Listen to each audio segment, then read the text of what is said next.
Jangalbari mangrove রিসোর্টে আপনাদের সবাইকে ওয়েলকাম। রিসোর্টের ফার্স্ট দিনে আমরা কি কি করলাম, কি খেলাম সেটা নিয়ে থাকছে আজকের ভিডিও। হ্যালো এভরিওয়ান, আসসালামু আলাইকুম সবাইকে। কেমন আছেন আপনারা? রিসোর্টে আসার প্রথম দিনেই আমি এত সুন্দর একটা শাড়ি পরেছি, তার কারণ শাড়িতেই নারী আর জঙ্গলে মানে প্রকৃতির মাঝে আমি যদি শাড়ি না পরি তাহলে কিছুতেই আমার মন শান্তি পাবে না, আর আমি এত সুন্দর সুন্দর ফুটেজও নিতে পারবো না। কিছু ড্রোন শট আপনাদের সাথে শেয়ার করব, কতটা সুন্দর এসেছে আমাদের এই রিসোর্টের ফুটেজ গুলো।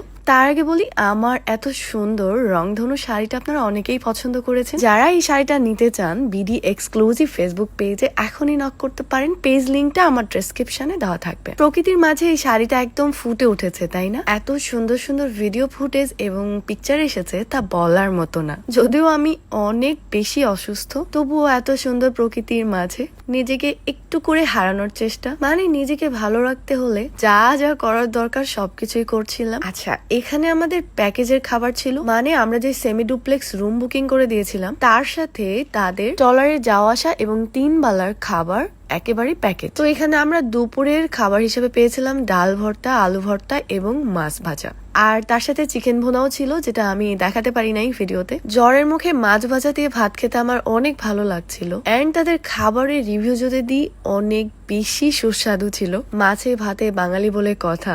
এন্ড এখানে যদি আপনি এক্সট্রা কোনো কিছু অর্ডার করে খেতে চান তাহলে 1 ঘন্টা আগে তাদেরকে বলে দিবেন, তারা অ্যারেঞ্জ করে দিবে। এই ফলটা খেতে তালকুড়ের মতো, যদিও আমাকে তখন নাম বলেছিল বাট আমি একদমই ভুলে গেছি। আমাদের রিসোর্টে কিছু ভাইয়ারা ঘুরতে এসেছিল, তারা নিয়ে এসেছে খুব অ্যাডভেঞ্চার এই ভাইয়াগুলো। আসলেই তো আপনার লাইফটাকে যদি অ্যাডভেঞ্চার নাই করতে পারেন তাহলে লাইফের ফুল অফ এনজয় কিভাবে করবেন? রিসেন্টলি তো আমি অনেক খারাপ সময় পার করছি। কিছুদিন আগে আমার ফেসবুক আইডির অবস্থা একেবারে খারাপ ছিল কপিরাইট খাওয়ার পরে, এন্ড সেই প্রবলেম কাটিয়ে উঠতে না উঠতেই আমার 1.5 মিলিয়নের টিকটক আইডিটা ব্যান হয়ে যায়। এটা নিয়েও আমার অনেক মন খারাপ হয়। যাই হোক, তারপরে আমি হয়ে পড়ি অসুস্থ, মানে একটার পর একটা প্রবলেম আমার লাইফে আসতেছে। তবে যা কিছুই হয়ে যাক না কেন, ভালো থাকতে হবে, নিজেকে ভালো রাখতে হবে, অনেক অনেক বেশি ঘুরতে হবে। কি সুন্দর এই রিসোর্টটা, তাই না? আর হ্যাঁ, আমি শাড়ির ম্যাটেরিয়াল বলতে একদমই ভুলে গেছি। এটা একেবারে সফট জর্জেটের উপরে কালার প্রিন্ট করা, যেটাকে অনেকেই বলছে রেইনবো কালার। সামনাসামনি এই শাড়িটা কিন্তু আরো বেশি সুন্দর। ক্যামেরাতে বা ড্রোন শটে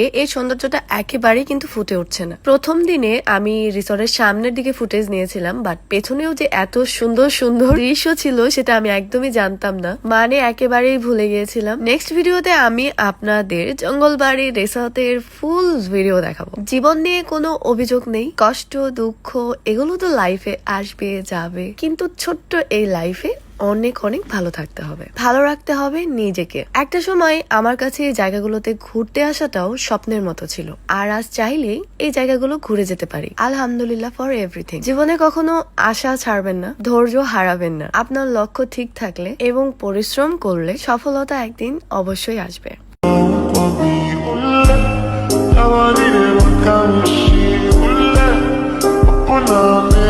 তো এই অসুস্থ অবস্থায় খুশিতে ঠালাই নাচতে নাচতে আমি আপনাদের কাছ থেকে বিদায় নিচ্ছি। ভিডিওটা কেমন হয়েছে অবশ্যই কমেন্টে জানাতে ভুলবেন না। সবাই ভালো থাকবেন, সুস্থ থাকবেন। আল্লাহ হাফেজ।